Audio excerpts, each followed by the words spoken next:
It is surprising because I thought there was going to be an interim deal out of Hanoi. The North Koreans were going to sort of promise to continue its moratorium on missile and nuclear testing, offer a few sites, including a 5-megawatt reactor at Yongbyon. And in return, we'll ease sanctions, not a lot of it, but perhaps like allowing South Korea to go to the United Nations to get the exemption necessary to reopen Kaesong Industrial Complex, the Kumgang Tourism Center, so they can do the inter-Korea projects. And then we're going to declare peace, at least peace declaration.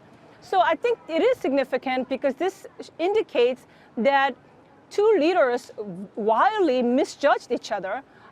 President Trump thought he could get Kim Jong-un to make concrete steps towards denuclearization, that he came to the negotiating table because of maximum pressure and fire and fury rhetoric. And Kim Jong-un probably misjudged President Trump, thinking that in Singapore, he decided to sort of give away the joint military exercises that we do in South Korea to scrap it. So he thought, President Trump was so eager to have a foreign policy success that he could get something out of President Trump. But obviously, there was no deal. And it's problematic going forward because we don't have agreed upon definition of denuclearization, even though it's been 8 months since the Singapore summit. We don't have a roadmap, we don't have a timeline, and now there's a dispute on top of it all of what made this summit fall apart. So I think we have a long road ahead of us. And Eamon, the president said this morning, no, we walk away happy, we're walking away happy. Right. They tried to kind of paint it in that light. Does that stick as we move through the day and as we've heard the response now from the North Koreans?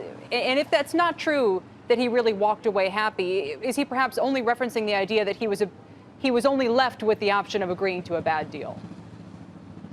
Yeah, look, I think what the president is describing is sort of the interpersonal mood between himself and Kim Jong-un, but the Secretary of State, Mike Pompeo, suggested there was progress made.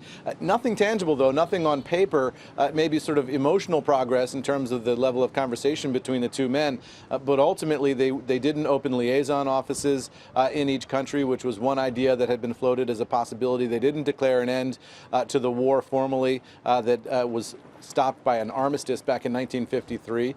They didn't do any of the procedural steps, including, as your guest is just pointing out, agreeing on a definition of what denuclearization even means. So they're saying that they made progress, but it's unclear what exactly they're referring to here, because ultimately the president left here empty-handed. And Sue, do you think that the North Koreans will be so unhappy with the outcome as to look like their old selves of the past couple of years and even start to look at resuming weapons testing? I don't think so, not anytime soon, because the North Koreans do not want to get back to testing, which would then lead to further reaction from us. I think what they're going to do is just to slow roll this process and wait out this administration. The problem is the military exercises. After some couple months pass, let's say in the summer, there's major military exercise coming up. What are we going to do? Is the Trump administration going to stop that or resume that? And if we resume that, I think then it can give that excuse to the North Koreans to resume testing. So that's a little bit further down the road.